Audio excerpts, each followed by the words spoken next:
Denny Sasindra. Aku menerbitkan novel ketigaku tepat 6 bulan setelah terlepas dari Kori Marsandi. Rasa takut yang menghampiriku di awal-awal melepaskan diri dari lelaki itu, kuhempaskan pada kegiatan menulis. Untuk sementara waktu, aku ingin melepaskan diri dari urusan asmara dan memilih fokus pada pekerjaan dan kuliahku. Tentu saja, aku ingin lebih banyak waktu mengobrol dengan ibu. Tadinya sempat berpikir untuk tinggal sendiri, ngekos. Setelah kupikir ulang, sepertinya tidak seharusnya meninggalkan ibu sendirian sekarang. Mungkin suatu hari aku akan tinggal sendiri, tapi belum saatnya.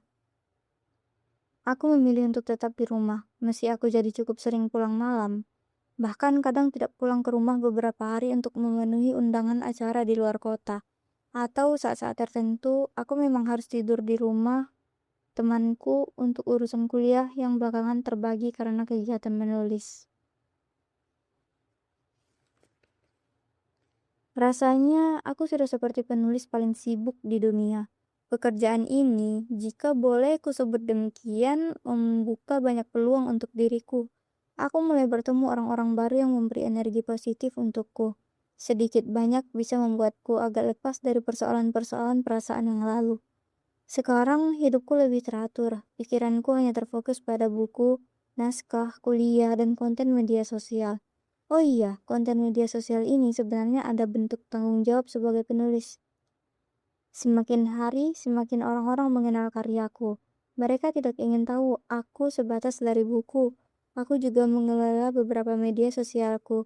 Entah apa yang membuat semakin hari semakin banyak orang yang mengikuti media sosialku. Mungkin karena pembacaku memang peduli dan ingin mengapresiasi setiap proses karya baruku. Atau ada yang tak sengaja pencet follow. Tapi ya sudahlah, sejauh ini media sosial cukup membantuku dengan banyak hal. Beberapa pekerjaan lainnya bahkan datang dari media sosial. Aku mulai menyadari betapa berpengaruhnya media sosial untuk urusan kreatif seperti ini.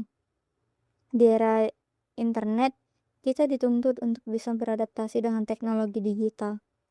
Kim, lusa ada waktu. Pesan singkat datang dari editorku. Sore aku kosong sih, pagi ada kelas. Kita meeting ya. Siap. Kami berjanji di kafe biasa, tempat kami bertemu. Belakangan kami cukup sering bertemu, selain karena novel teranyarku baru terbit. Mungkin juga karena aku sedang tidak punya pacar, jadi waktu luangku bisa lebih banyak untuk berdiskusi soal pekerjaan. Salah satu keuntungan saat tidak menjalin hubungan asmara adalah kemerdekaanku sepenuhnya milikku. Aku tidak diikat oleh drama-drama dan hal-hal yang melelahkan lainnya. Kim, aku sudah mengajukan program promo novelmu ke redaksi dan mereka menyetujuinya, ucap editorku sumringah. Kamu akan tur ke 6 kota. Wah, serius? Iya, nanti kamu pergi sama orang pemasaran ya, ada tim promo yang akan menemanimu. Kenapa tidak denganmu saja? Kim, aku masih harus menyelesaikan naskah lain. Sesungguhnya, aku ingin pergi untuk promo novel itu bersama editorku. Bagaimanapun aku dan editorku yang sudah bekerja keras untuk menerbitkan novel kami dan akhirnya laku di pasaran. Tapi tim pemasaran juga memiliki peranan penting sih. Hanya saja, mungkin masalah personalku. Aku tidak terbiasa dengan orang baru dan harus akrab dengan cepat. Apalagi belum pernah bertemu sebelumnya. Apa nggak bisa digantikan denganmu saja? Tanyaku lagi. Gimana ya? Soalnya aku harus mengerjakan naskah penulis baru dari Padang dan sudah mendekati deadline. Kenapa nggak kerjain di perjalanan aja? Maunya sih begitu, tapi gimana bilangnya ya? Ke redaksi. Iya, bilang ke bos. Aku juga bingung menjawabnya, soalnya aku tidak tahu bagaimana proses sebuah promo novel baru diatur. Aku meneguk kopi, mencoba berpikir solusi apa yang akan kami pilih. Memangnya harus promo ke kota-kota begitu ya? Tanyaku. Kimara, kamu kok bertanya begitu? Ya nggak harus juga sih, tapi promo semacam itu diharapkan akan mendongkrak penjualan buku. Aku terdiam lagi, meminum kopi lagi, selain karena belum biasa dengan orang baru. Sejujurnya aku belum pernah keluar kota. Aku termasuk remaja yang tidak pernah liburan keluar kota sama sekali. Aku pun kuliah di kota yang sama. Ibu tidak pernah memberiku izin untuk pergi jauh. Bahkan saat SMA, aku pernah batal ikut studi banding keluar kota karena ibu tidak mengizinkan. Kim, begini, ada banyak penulis di luar sana yang berharap memiliki tur buku sendiri. Mereka berharap bisa meraih apa yang kamu capai hari ini. Tidak semua kesempatan seperti ini diberikan pada semua penulis, dan tidak semua penerbit juga bersedia mengeluarkan anggaran untuk membuatkan promo buku seperti ini, Kim. Editorku menjelaskan. Iya, aku paham sih. Ini kan untuk membuat buku lebih banyak terjual kan? Kan enggak semua buku laku juga. Enggak semua penulis dan penerbit bernasib seperti kita, seperti buku kita. Nah, itu kamu paham. Paham apanya? Jawabku bingung. Kamu paham nggak semua buku dan penulis dapat kesempatan seperti yang kita dapatkan? Masalahnya bukan itu. Masalahnya aku belum pernah pergi ke kota lain dengan orang asing. Editorku terdiam. Dia terlihat berpikir keras. Dia meneguk kopinya. Aku minta waktu sampai besok. Nanti kubicarakan lagi pada bos di kantor. Bagaimanapun, sebagai editor, aku juga harus membuat penulisku nyaman. Terima kasih ya, Den.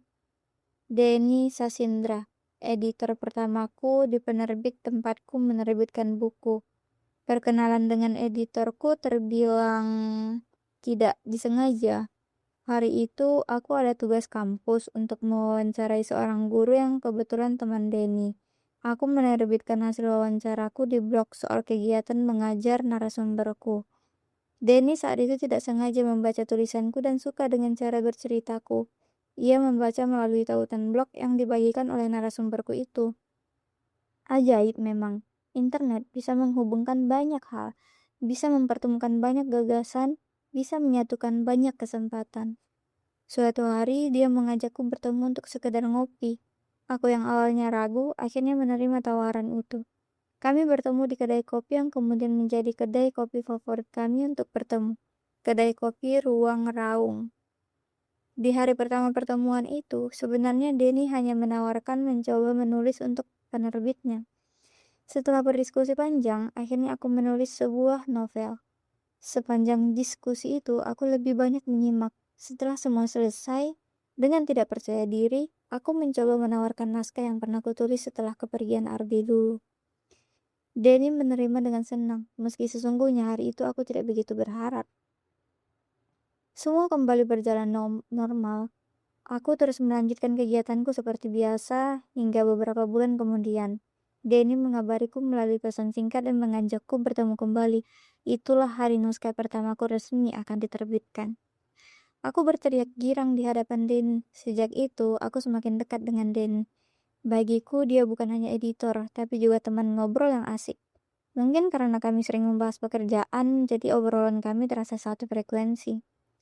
Denny pernah bercerita padaku tentang kekasihnya yang meninggal dunia tepat 1 hari sebelum pernikahan mereka. Aku dan Denny bisa menjadi teman bercerita yang baik. Kami pun merasa senasib soal asmara. Kami sama-sama malang. Sore itu, aku duduk di kedai kopi yang sama, Ruang Raung. Denny belum datang. Dia mengabari mungkin telat 1 jam dari janji awal. Aku sengaja tetap datang di waktu yang dijanjikan. Kupikir aku bisa mengerjakan hal lain dulu sembari menunggunya. Lewat 1 jam kemudian, Denny datang dan berdiri di sampingku. Denny ini tipe editor yang sangat santai untuk soal pakaian, tapi tetap terlihat rapi dan bersih. Dia memakai celana jeans hitam dan kaos polos berwarna putih. Memakai tas ransel berisi laptop juga tapi berwarna coklat. Wajahnya terlihat dirawat dan aroma tubuhnya selalu wangi. Aku tidak mengerti apakah dia mandi sebelum bertemu denganku atau memang punya parfum yang wanginya tahan seharian. Gimana? Tanyaku menagih. Maaf Kimara, aku sudah bilang ke bos, tapi aku harus tetap tinggal, nggak bisa keluar kota dulu. Sepertinya kamu memang harus ditemani oleh tim pemasaran. Aku menghela napas panjang, menunjukkan raut wajah yang tidak siap. Kim, ini demi buku kita. Akhirnya aku terpaksa menyerah dan manut. Aku meminta jadwal keberangkatan dan meminta dikenalkan lebih dulu dengan orang yang akan menemaniku tur buku. Denny menjanjikan dan mengajakku membahas apa saja yang perlu aku lakukan saat acara promo nanti. Denny meminta maaf karena dia benar-benar tidak bisa menemani. Kamu berangkat akhir pekan ini ya, siapkan perlengkapan pribadi saja. Tiket penerbangan dan hotel ditanggung penerbit. Jangan lupa minta izin ibumu. Siap, Den. Meski tidak pernah datang ke rumah, Denny tahu kalau aku hanya tinggal berdua dengan ibu. Aku pernah cerita sedikit soal kehidupan pribadi kepadanya. Saat itu kami merayakan cetak ulang buku pertamaku. Dia bertanya soal apa hal yang membuatku bisa menulis semengalir itu. Maksudmu mungkin senelangsa itu? Tanya aku balik. Denny tertawa, lalu aku menjelaskan bahwa hidupku tidak pernah benar-benar baik-baik saja. Dari kecil, aku sudah berlatih melawan diriku sendiri. Aku melatih emosiku sendiri. Aku berhadapan dengan lingkungan yang melatih kepekaanku. Walau kadang aku juga tidak selalu bisa mengendalikan emosiku yang meledak-ledak. Kamu beruntung, Kim. Beruntung apanya? Penderitaan kok dibilang beruntung. Percaya atau tidak, banyak penulis besar, seniman besar lahir dari hal-hal yang tak mudah. Kalau kamu pernah membaca kisah hidup Paulo Coelho, penulis besar dari Brazil yang pernah dimasukkan ke dalam rumah sakit jiwa oleh orang tuanya karena dikira gangguan mental, kini dia menjelma penulis besar dunia. Dia dikenal sebagai anak nakal yang berantakan, tapi justru kepahit-pahitan hidup yang membuat penulis hidup dengan karya-karyanya. Aku tersenyum mendengar cerita Denny. Terima kasih, Den. Terima kasih sudah memberiku kesempatan. Awalnya aku tidak begitu yakin dengan kemampuanku, ucapku. Kimara, kadang beberapa orang memang butuh orang lain untuk melihat bakat apa yang mereka miliki. Denny menepuk bahuku. Hari itu aku berangkat untuk acara promo buku setelah pamit pada ibu. Kuyakinkan ibu, semua akan baik-baik saja. Ibu sepertinya berat melepasku untuk pertama kalinya ke luar kota. Padahal aku sudah dewasa. Di mata ibu, sepertinya aku tetap anak yang membuatnya khawatir kalau pergi sendirian dan untuk waktu yang cukup lama. Seminggu penuh berpindah kota setiap hari. Kami akan pergi ke Surabaya, lalu ke Mojokerto, Makassar, Banjarmasin, Jogja, dan Semarang. 6 kota dalam seminggu. Sepertinya perjalanan yang akan melelahkan. Baru pertama kali tur. Dia Mbak Tani, tim pemasaran yang menemaniku. Untunglah dia perempuan dan aku bisa lebih mudah dekat dengannya. Mbak Tami sudah cukup lama bekerja di penerbit bukuku. Katanya, dari perkenalan singkat kami, ini adalah tahun ke-10 dia bekerja. Dulu saya editor, kemudian bosan, sekarang berada di divisi pemasaran. Ucapnya di perjalanan dari Bandara Juanda menuju Gramedia Tunjangan Plaza, Surabaya. Kami akan langsung mengisi acara pukul 2 siang. Mbak Tami adalah lulusan broadcasting yang banting setir jadi editor. Tidak semua editor harus jadi jurusan sastra Indonesia. Sama seperti tidak semua lulusan sastra Indonesia bekerja sesuai bidang mereka. Begitu penjelasan Mbak Tami soal pilihan bekerja di industri buku. Kamu punya potensi yang bagus, Kim. Terima kasih, Mbak. Saya cukup banyak menghadapi penulis, mulai dari yang senior sampai penulis muda. Mulai dari yang bukunya laku keras sampai yang bukunya nggak laku sama sekali.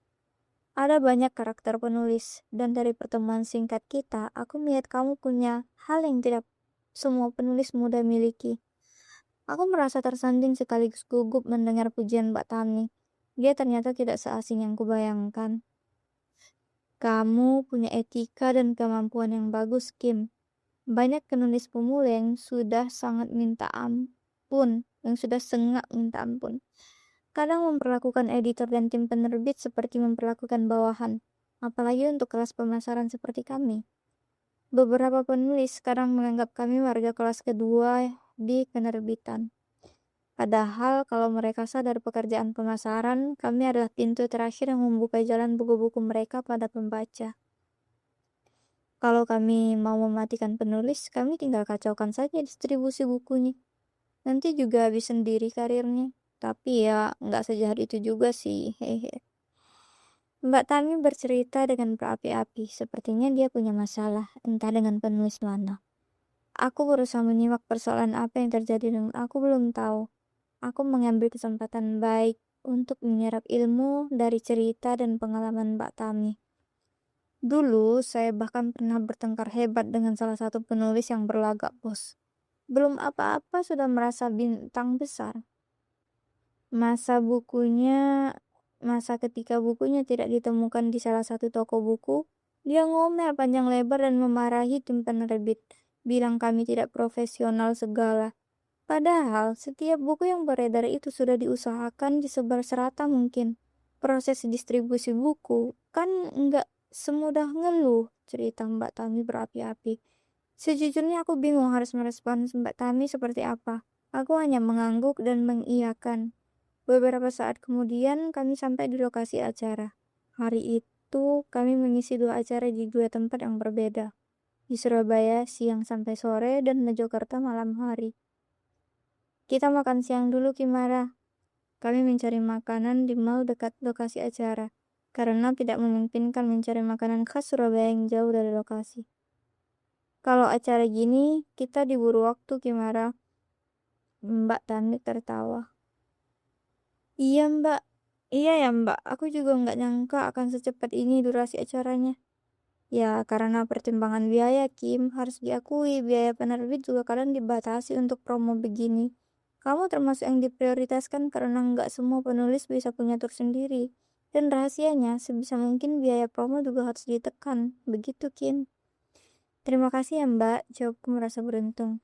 Ini juga karena bukumu laku Kim, haha. Mbak Tami tertawa sambil bercanda. Kalau bukumu laku, semua juga senang. Kalau nggak laku ya, semua juga sedih. Tapi namanya juga industri, mau tidak mau kita memang perlu sekali memikirkan soal ini. Kalau nggak untung, kita makan dari mana coba? Makanya perlu kerjasama yang baik antara penulis dan penerbit. Ya, nggak penulis aja sih yang kadang ada pihak penerbit yang sesukanya juga. Mereka pikir penulis lah yang perlu pada mereka. Padahal tanpa penulis, penerbit mau nyetak apa? Pun sebaliknya. Nggak seharusnya ada yang berlagu untuk soal kerjasama. Kami menikmati makan malam sambil mengobrol lagi. Dari tadi banyak sekali hal yang disampaikan Mbak Tami padaku. Nggak semua penulis peduli pada kunjulan buku mereka, Kim. Bahkan ada yang nggak mau promo, nggak mau bantu di media sosial. Padahal media sosial mereka bisa bantu promo. Kadang ada yang bilang malu, ada yang bilang itu bukan tugas mereka. Pas giliran buku mereka nggak laku, malah ngeluh. Aneh kan? Aku mengangguk bingung. Mau bukunya laris, tapi tidak mau mengenalkan bukunya pada orang lain ya nggak masuk lah. Ada ya mbak? Tanya aku benar-benar tidak tahu. Banyak Kim, dunia penulis itu sama saja seperti dunia seni yang lain. Ada penulis-penulis yang terjebak star syndrome, padahal bukunya nggak laku-laku amat. Gayanya belagu, ampun deh, kadang-kadang ada juga penulis senior yang ngerasa paling sastrawan. Laganya, duh, pusing deh, padahal bukunya juga nggak bagus-bagus amat. Sudah gitu, nggak laku lagi. Banyak banget nih yang begini. Aku malah tertawa melihat reaksi Mbak Tami. Kamu nggak star syndrome kan ya? Aku getok ntar kepalamu. Ya enggak lah mbak, saya mah penulis kecil-kecilan, nggak ada apa-apanya. Kalau nggak ditemukan editor, mungkin sekarang cuma nulis di blog. Ini nih yang aku suka. Padahal penjualan bukumu termasuk unggulan penerbit. Tulisanmu juga bagus. Masa media sosialmu banyak. Awas aja kalau penerbit sampai melepaskanmu, bisa rugi mereka. Ya enggak lah mbak, ini semua juga berkat Mbak Tami dan yang lainnya. Nah, begini penulis yang kubanggakan, Mbak Tami tersenyum. Saat naskahmu selesai, dia hanya menjadi buku di gudang. Bukumu tidak akan bisa berjalan tanpa tangan-tangan pekerja lain. Bahkan naskahmu tidak bisa menjadi lebih cantik tanpa polesan dari editor dan tim produksi lainnya. Tapi hati-hati Kim, kadang ada editor yang egois juga. Hah? Gimana maksudnya mbak? Ada tuh editor yang nggak paham porsi mereka. Seharusnya mereka mempercantik naskah, alur, dan membuat cerita lebih hidup tanpa menghilangkan karakter dan kekhasan penulis. Kadang ada editor yang malah mengejar dan memaksakan ambisi pribadinya kepada naskah. Jadilah naskah itu malah sesuai keinginannya, bahkan mengubah hampir keseluruhan jalan cerita. Padahal penulisnya sudah nggak nyaman. Sayangnya, beberapa penulis juga nggak mau diskusi dan protes, manut saja. Penulis baru sih kebanyakan takut kalau naskahnya malah nggak jadi terbit. Padahal harusnya kan nggak gitu, Kim. Rasa dari ceritanya malah hilang. Mbak Tami terus bercerita. Serem juga Mbak kalau ketemu editor begitu. Iya Kim, percaya atau enggak, cepat atau lambat, sebuah penerbit akan mati di tangan editor semacam ini. Bagaimanapun menulis itu soal seni, soal rasa. Kita nggak bisa bikin buku kayak bikin kue. Satu rasa saja untuk semua porsi. Buku adalah produk rasa, yang bumbu rahasianya ada di tangan penulis. Editor ibaratnya hanya mempercantik kemasan dan tampilan. Soal rasa tetap ada di penulis. Kamu, Kim, pertahankan rasa tulisanmu. Iya, Mbak. Terima kasih ya. Kamu jangan cepat puas ya, Kim marah. Siap, Mbak. Seusai makan, kami langsung menuju sesi acara di toko buku. Pembawa acara membuka dengan mengenalkanku pada pembaca yang tanpa pernah kubayangkan akan seramai itu. Itu penampilan pertamaku di ruang publik sebagai penulis buku. Suasana toko buku mendadak heboh dan acara berlangsung meriah. Sesekali pembawa acara mencandaiku, mungkin karena kadang aku terlihat gugup. Entah kenapa aku mendadak demam panggung.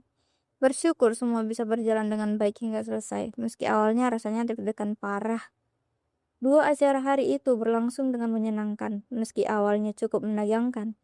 Pukul 9 malam, kami sampai di hotel. Kata Mbak Tami, besok kami akan ke Makassar dengan penerbangan pagi karena acaranya berlangsung sore hari.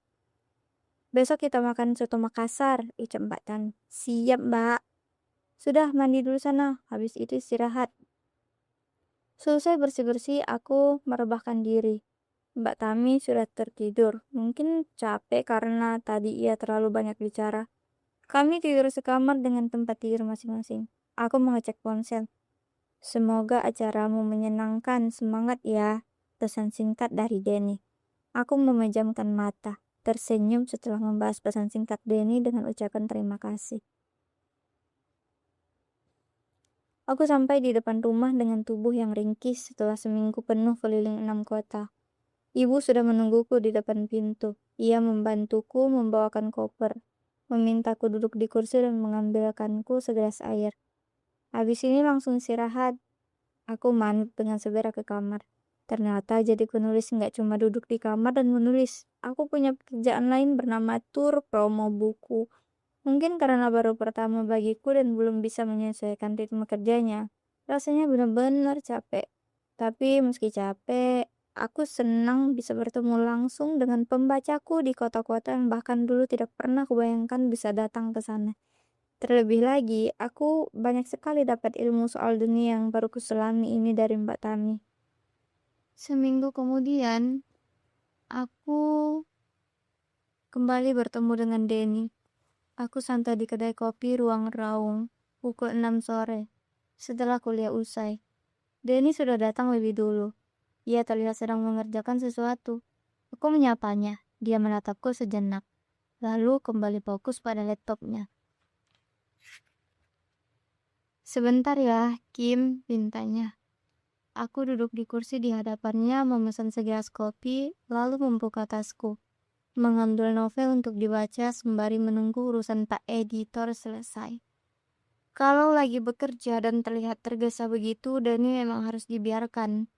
Dia hanya bisa diajak ngobrol kalau urusannya selesai. Kalau dipaksain ngobrol, dia bisa kesal karena merasa terganggu. Aku sudah hafal dengan kebiasaan itu. Sore itu, setelah bertanya sedikit soal acara terbuku dan membahas urusan pekerjaan, Denny terdiam cukup lama. Dari wajahnya, bisa kutebak kalau dia sedang memikirkan sesuatu. Ada masalah apa, Den? Dia mengambil gelasnya, meneguk kopi, dan terlihat berusaha menenangkan diri. Kim, aku boleh bertanya sesuatu? Iya, boleh. Sejak kapan aku melarangmu? Kim, apa kamu percaya perasaan seseorang bisa tumbuh lagi setelah lama merasa hampa? Iya, percaya. Kenapa? Karena hati diciptakan dinamis. Ia bisa merasakan perasaan baru pada orang baru pula. Tapi, apa menurutmu perasaan itu juga bisa berubah kembali? Denny bertanya kembali. Maksudmu, perasaan sayang pada orang baru itu bisa hilang kembali? Bisa saja, tapi kalau kita tidak pernah mencoba menjalani sesuatu, bagaimana mungkin kita bisa tahu perasaan itu akan bertahan atau malah berubah? Denny terdiam mendengar ucapanku, lalu dia tersenyum. Kim, kamu berani mencoba sesuatu? Mencoba apa? Mencoba membuka hatimu padaku. Hah, Denny, kamu lagi... Kim, aku sebenarnya takut menyatakan ini. Kupikir ini akan merusak kerjasama kita selama ini. Tapi, aku merasakannya. Denny memotong ucapanku. Den, kamu tahu banyak hal tentangku. Aku banyak cerita ke kamu. Bukan soal kerja saja. Apa kamu akan bertahan dengan kelemahan-kelemahan yang kupunya? Aku bahkan gak tahu apakah masih bisa merasakan jatuh cinta lagi. Kim, jika pertanyaan itu kuajukan padamu, apa kamu punya jawaban yang pasti? Aku terdiam. Ini terasa sulit sekali. Aku tidak pernah membayangkan hubungan yang lebih antara aku dan Denny. Selain hubungan rekan kerja, penulis, dan editornya. Malam itu, kami memulai hal baru dalam hidup kami. Aku ingin memberinya kesempatan untuk mengenal diriku lebih dalam lagi dengan cara yang lain. Begitupun sebaliknya. Selama ini, kami lebih banyak memikirkan soal buku saja. Mungkin akan lebih menggairahkan jika urusan pekerjaan dilakukan dengan perasaan yang berbeda. Sebulan pertama, hubunganku dengan Denny berjalan baik. Denny jadi sering datang ke rumah. Sebelum berangkat kerja, dia menyempatkan diri untuk menjemput dan mengantarku ke kampus. Sebelum akhirnya dia berangkat kerja ke kantor. Awalnya, rasa canggung sekaligus bahagia. Aku melihat usaha Denny untuk menciptakan hubungan yang hangat. Aku suka caranya memperlakukanku. Denny selalu memprioritaskanku dan aku suka diperlakukan seperti itu. Setiap malam minggu dia datang ke rumah, pamit pada ibu untuk mengajakku keluar sekedar makan atau menonton film terbaru di bioskop. Kami jadi lebih sering membahas hal-hal terlepas dari pekerjaan. Di satu sisi, pertemuan semacam itu membuatku merasa punya banyak ruang diskusi dengan Denny. Di sisi lain, aku merasakannya seperti sepasang remaja sedang kasmaran. Suatu hari, Denny mengajakku pergi ke pameran lukisan di Jogja. Katanya, itu pameran lukisan tahunan terbesar di Jogja. Kami terbang dari Jakarta ke Jogja pada Jumat siang. Kebetulan hari Sabtu, Denny juga ada pekerjaan di Jogja untuk menemani penulisnya yang lain. Karena kuliah sedang libur dan tidak ada kegiatan, aku ikut dengannya. Setelah sampai di Jogja, kami check-in di hotel. Setelah itu langsung berangkat ke pameran. Kami masuk gedung pameran lewat jam 8 malam. Itu adalah pameran lukisan atau pameran seni rupa pertama yang kudatangi dan sangat ramai. 15 menit di dalam ruangan pameran, Denny menerima telepon. Ada masalah dengan penulisku. Dia mengajakku pulang, tapi karena takut tiket yang sudah dibeli membazir, dan sedang tidak ada kegiatan, aku memilih untuk tetap di tempat pameran. Nanti aku nyusul, kamu duluan saja, ucapku. Kamu nggak apa-apa? Aman, Den. Sudah gede kok, lagian banyak ojek. Maaf ya, penulisku masih SMA, jadi memang harus diurusi banget. Denny terlihat merasa bersalah. Iya, nggak apa-apa. Di saat itu aku menyadari satu hal. Ternyata Denny memang baik ke semua penulisnya. Kupikir dia hanya baik kepadaku. Ah, dasar perempuan. Memang suka baper begini. Aku meneruskan berkeliling ruang pameran. Di sebelah kiri, kulihat lukisan kerbau dan perempuan dengan topi segitiga berwarna coklat. Seperti petani muda di sawah. Aku berjalan beberapa langkah lagi, lalu melihat kumpulan paku payung membentuk gambar wajah seorang penulis luar negeri. Di sebelahnya, aku melihat lukisan seorang perempuan tanpa baju. Bagian dada dan tubuhnya hanya dilapisi selendang merah. Bagian wajah perempuan dalam lukisan itu dibuat tidak begitu jelas. Aku melirik nama pelukisnya. Cory Marsandi. Tiba-tiba dadaku berdetak cepat. Dia masih ada. Aku segera memperhatikan sekelilingku. Bisa jadi dia sedang berada di ruangan yang sama. Selama beberapa saat aku tidak menemukan wajah orang yang mirip dengan Cory Marsandi. Apa saat ini dia sedang mengintaiku? Kak Kimara, ucap seorang gadis muda. Sepertinya dia petugas yang menjaga pameran itu. Aku mengetahuinya setelah melihat seragam yang dipakai oleh gadis itu. Iya, kamu mengenalku. Saya pembaca buku kakak, boleh minta foto? Oh, boleh. Dia segera mengaktifkan kamera ponselnya dan memintaku menghadap kamera. Kami berfoto berdua dengan wajah senyum paling ramah yang ku bisa. Kakak kesini sama siapa? Sama teman. Oh, temannya kemana kak? Sudah pulang, kamu kerja di sini? Iya kak, petugas yang jagain pameran. Oh begitu, jadi kamu tahu cerita semua lukisan ini? Tahu kak, kami memang ditugaskan untuk menceritakannya kepada para pengunjung. Kalau yang ini, kamu tahu ceritanya? Aku menunjuk lukisan karya Cory Marsandi. Itu lukisan karya seniman muda Cory Marsandi. Judulnya Amara. Kisahnya tentang seorang perempuan yang mati setelah dilukis oleh kekasihnya. Perempuan itu bernama Amara. Aku bergidik mendengarnya jelas. Amara yang dimaksud adalah diriku. Aku menyimak kembali penjelasan gadis panjang penjaga pameran itu. Dari sekian banyak pelukis dan perupa yang ikut pameran, cuma dia yang tidak pernah datang ke sini, Kak. Lukisan ini diantar oleh timnya. Wah, iya kah? Memangnya dia kenapa? Kalau soal itu aku kurang tahu, Kak. Baiklah, terima kasih informasinya. Aku pamit, lihat yang lain dulu, ucapku segera ingin beralih. Gadis itu menyalami tanganku sekali lagi. Wajahnya terlihat senang. Di kepalaku, bayangan Cory Marsandi tiba-tiba muncul. Aku segera keluar gedung pameran menghampiri pangkalan ojek di depan gedung. Sialnya jam segitu masih jam-jam padat lalu lintas. Pangkalan ojek kosong. Ponselku berbunyi, ada telepon dari Denny. Halo, Kim, kamu masih di pameran? Enggak, udah di luar gedung, lagi nyari ojek buat balik ke hotel. Oh begitu, kalau kita ketemu besok pagi gimana? Aku ada urusan mendadak. Kok gitu sih? Maaf ya, besok pagi aku susul ke kamarmu. Mungkin malam ini aku agak telat pulang ke hotel.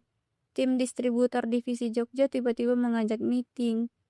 Ya sudahlah, hati-hati, jawabku sedikit kecewa. Aku dan Denny menginap di hotel yang sama, tapi tentunya berbeda kamar. Aku sekamar dengan penulis, sedangkan Denny di kamar yang lain.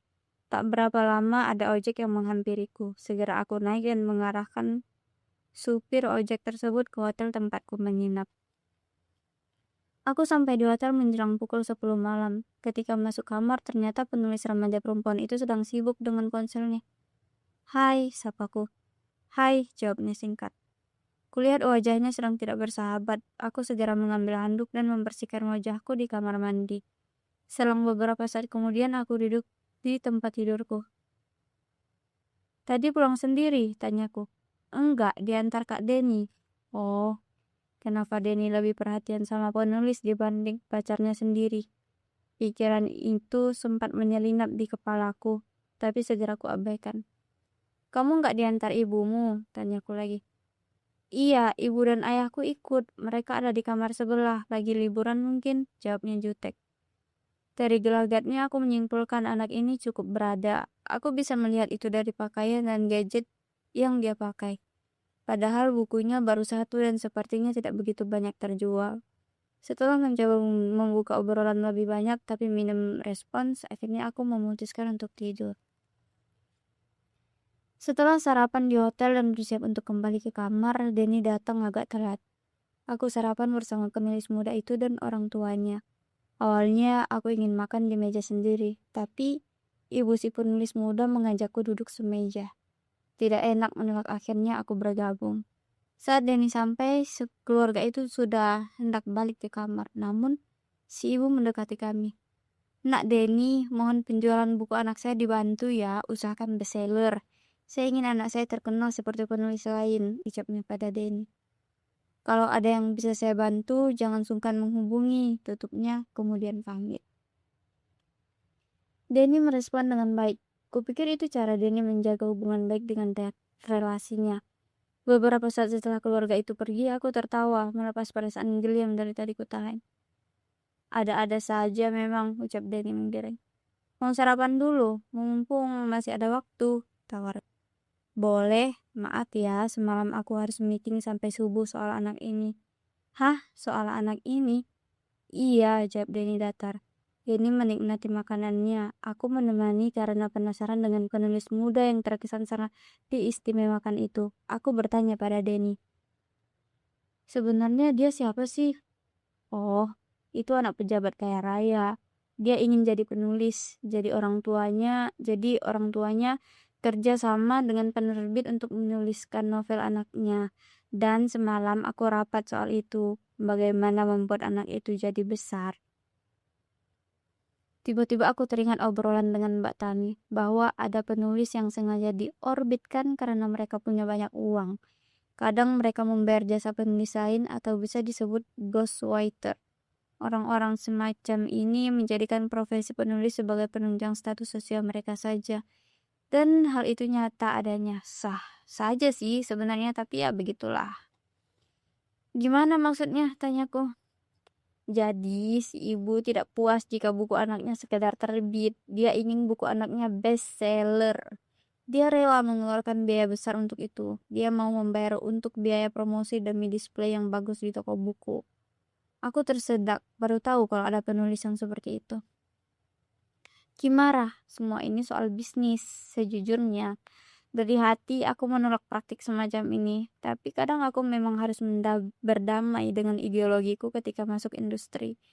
Mau nggak mau, kita butuh keuntungan juga. Penulis-penulis yang semacam ini tidak memberikan kita kata rugi. Mereka selalu memberikan keuntungan, tapi sayangnya hal begini kadang mengesampingkan penulis lain yang berpotensi secara personal dan karya. Peluang buku bagus terbit berkurang satu dalam waktu yang sama. Gila ya? Memang gila, tapi inilah kenyataannya. Untungnya, tidak semua penerbit mau melakukan hal ini. Memang hanya beberapa yang melakukan praktik semacam ini. Aku menggeleng. Rumit sekali ternyata perjalanan industri ini. Tapi penulis yang seperti ini biasanya akan lebih cepat tenggelam. Karena mereka sebenarnya tidak punya kemampuan apa-apa. Mereka hanya punya uang. Paling 1-2 buku. 1 tahun setelah itu hilang. Ujung-ujungnya mereka akan mencari pekerjaan lain. Selebritas misalnya. Jadi menjadi penulis dan terkenal hanya semacam landasan masuk industri hiburan yang lain. Untuk mendompleng nama. Aku semakin tak habis pikir. Enggak itu aja sih, ada juga kok yang lebih gila. Misalnya, ada seleb medsos yang jadi bintang internet. Tiba-tiba ditawari menulis buku. Ada yang memang bisa menulis sendiri, ada yang memang diprogram untuk dituliskan oleh penerbit. Ibaratnya mereka ini mau jualan saja, tapi kalau pembaca jeli, sebenarnya yang seperti ini gampang sekali ketahuannya. Orang yang biasa menulis dan nggak biasa itu kelihatan kok dari media sosial mereka. Apalagi yang menulis captionnya masih berantakan. Denny tertawa kecil. Aku yang masih setengah percaya hanya bisa menggeleng-geleng kecil. Kimara, begitulah dunia ini. Penuh tipu daya dan kepalsuan. Kita harus berhati-hati, meski kadang hal-hal seperti itu terpaksa dilakukan oleh beberapa penerbit. Karena memang mereka harus bertahan. Mereka butuh uang agar dapur penerbitan tetap jalan. Aku tidak tahu harus merespon seperti apa. Aku sama sekali tidak banyak tahu. Ternyata dunia yang kupikir semua isinya indah, ada bagian-bagian yang di luar logikaku juga. Dan itu benar-benar terjadi. Bagaimana mungkin seseorang merasa diri mereka penulis tetapi tidak pernah benar-benar menulis naskah buku mereka sendiri. Setelah acara tur buku penulis muda itu selesai, kami kembali ke Jakarta.